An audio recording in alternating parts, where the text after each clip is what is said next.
After staffing, one of the major items in a school's expenditure is energy. But energy prices have increased rapidly in recent years. Here at Cooper's School in Chislehurst, the cost of oil, gas and electricity have doubled in the last 3 years. Claire Dix is a procurement expert for the DCSF and helps schools find ways of saving money. Can she help Cooper's School cut its energy bills? And of course, any efficiencies in energy use will help not just the budget, but also the school's carbon footprint. Despite the sprinkling of snow today, we're in the era of global warming, and schools have a responsibility to address the green agenda. Sue Weiler, the business manager at Cooper's School, shows us round. The school is built around a 19th century mansion building, which was originally a girls' boarding school. So how much are you spending on energy? We spend between £90,000 to £100,000 a year on gas, electricity and oil. OK, and how many pupils do you have at the school? 1,652 from ages 11 to 18. So Claire, bearing in mind the number of pupils, do you think the energy bill is high, average, low? Yes, it does look rather higher than I would expect. Why do you think, Sue, that the bills are a bit steep here? I think probably it's due to our wide variety of buildings. We have this old house, if you've seen. We've got newer buildings with independent heating systems. The site stretches a long way up to the top, where again we've got a lot of separate buildings, and it's very, very complicated to heat all the buildings, and I think we waste an awful lot of energy. And there are different heating systems using oil, gas and electricity for the different buildings. This is our boiler house, which heats the lower site. It looks quite kind of rusty and old. It's very rusty and it's very old. What do these boilers heat? These boilers heat our old house, which you've seen. It's on a flow and return system. So the pipes go up into the old house, heat that, they then come back down. The pipes travel underground and they then heat another 4 buildings on the site, independent buildings. And it's very inefficient. Equally ancient oil-fired boilers heat most of the buildings on the top site. They are in a very, very bad state as well. And it's a case of we're lucky they're running today, tomorrow they might not. Sue's trying hard to make money where she can. She rents out the school hall on Saturdays to the Italia Conti Stage School, but energy issues mean it's not as profitable a venture as it could be. The problem of renting out this hall is that it means, because we can't zone any of our classrooms or areas, we have to heat the whole of the upper site. So we are in effect, for one Saturday letting, heating 2 floors. How do you purchase your energy? Well, we purchase our oil directly from Esso.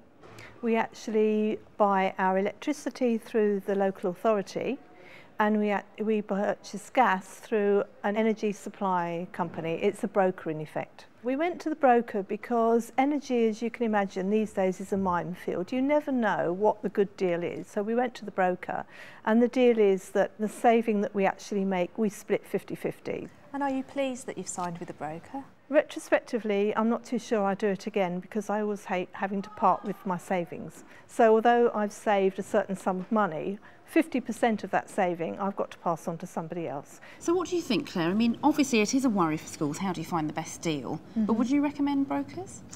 It's really not something that I necessarily recommend, for the same reasons that Sue's just indicated, really. You know, the school wants to benefit from any savings that are there. Oh, wow. What do you think, Claire? What are your first thoughts? Well, I think there's 3 things, really. The first one being looking at the tariffs that the school's obviously paying for their electricity, gas and oil.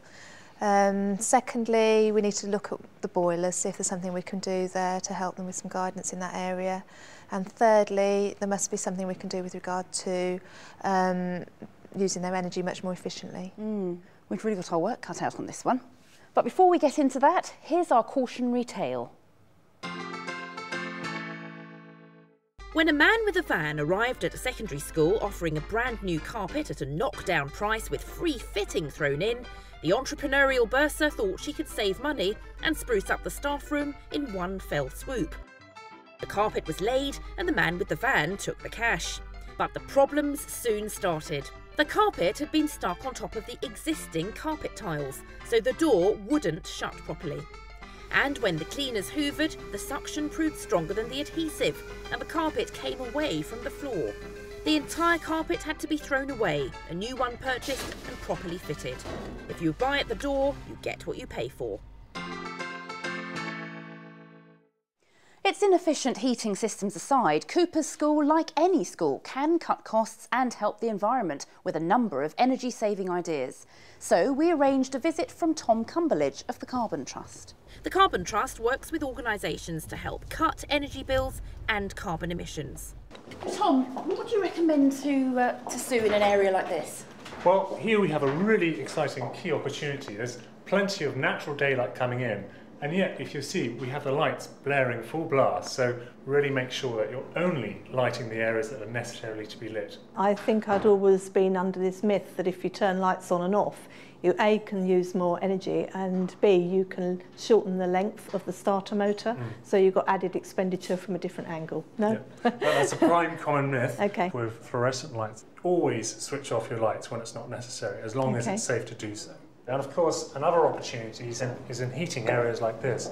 We really need to start thinking about which areas of the school need to be heated and which areas are going to be occupied. So here we are in the corridor and the heating is on full blast. So although at the moment I can see you don't have any zoning temperature controls, but it certainly should be something you're considering in the future. Okay, so this is one of our humanities classrooms. As you can see, the lights are on. I was going to say empty classroom, and yet the lights are on again. So if you're educating people about switching off the lights, you can save up to 15% on your lighting bill. Well, the problem we have, of course, is the students coming in and out and then remembering or not remembering to turn lights on and off. I'm not sure how practical that might be. You can always reiterate the messages in whatever means you can, through lessons, through engaging them with awareness campaigns. But if you're after another further technical solution, you could consider putting in a light sensor in this room. Right. And that has a typical savings per classroom of £20 every year. And what about heating in classrooms? As a guideline, every time you turn up your temperature by just 1 degree, you can expect to be paying 8% more on your energy bills. And next to the Cooper's Learning and Information Centre, commonly known as CLIC. The most important thing that strikes me as we walk into this room is all of the monitors are still on standby. The PCs are still wearing away, and so that's energy being lost, and energy that you're still paying for. On an average PC, you're looking at, if it's being left on standby in the evenings, at the weekends, and at half-term and a holiday period, you're looking at an average saving of £20 to £30 per PC.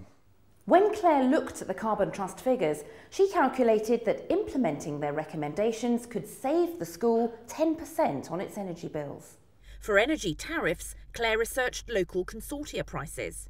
A local consortium is a buying organisation usually set up by a group of local authorities. Because consortia buy in bulk, the prices are normally far less than an individual school could negotiate. By taking this route, Sue could save over 6% on her gas and oil bills. But then the problem of the boilers. Sue knows they're old and inefficient, but has she thought of replacing them? We consider replacing them almost on a daily basis, but it is pretty impossible. We're given a capital grant from the government through the DFES every year, totals about £168,000.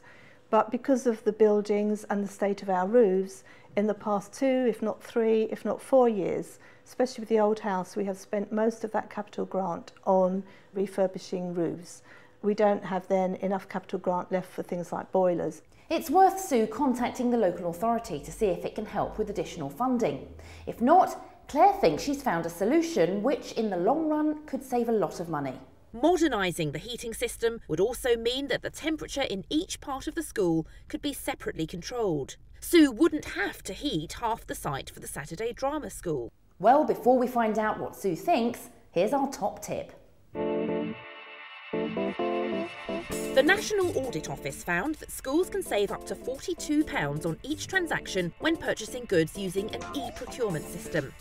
Rather than flicking through paper catalogues or approaching unknown suppliers, using e-procurement, schools can purchase their goods from verified sources, assured they're getting best value.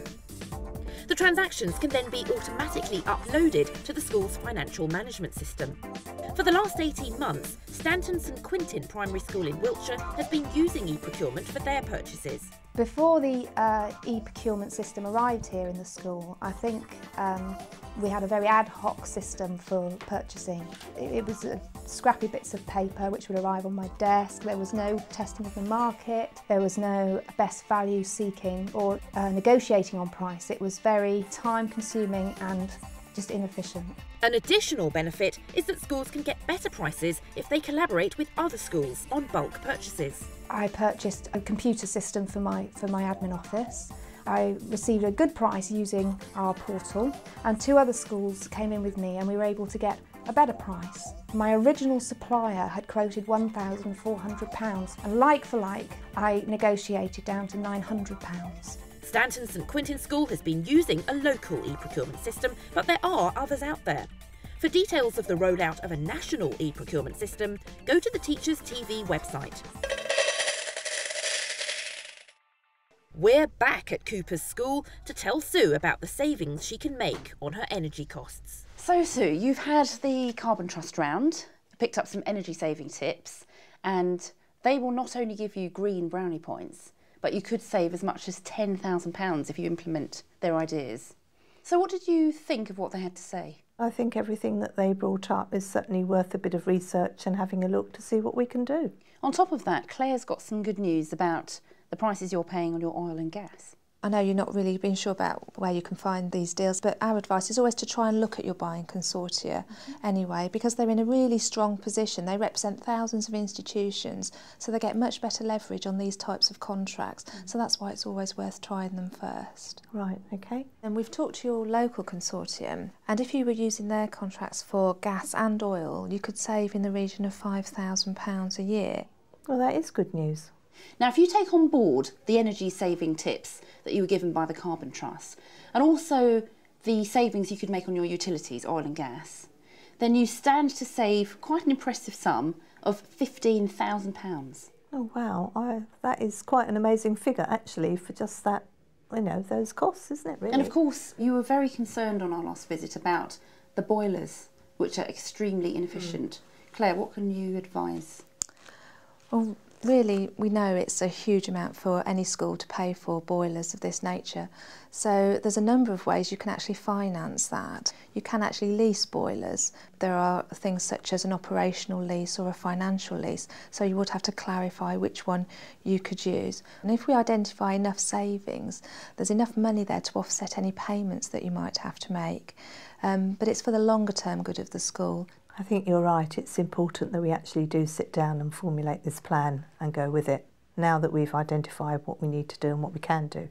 So, sounds good advice, thank you. Once you've got to the point where you have paid off a loan to buy new boilers, the savings will be really massive, at least double that figure. You're looking at £30,000 or more. What does that kind of figure mean to the school? £30,000, quite a simple answer, a member of staff. I mean, that's a really worthwhile saving, one we can't ignore.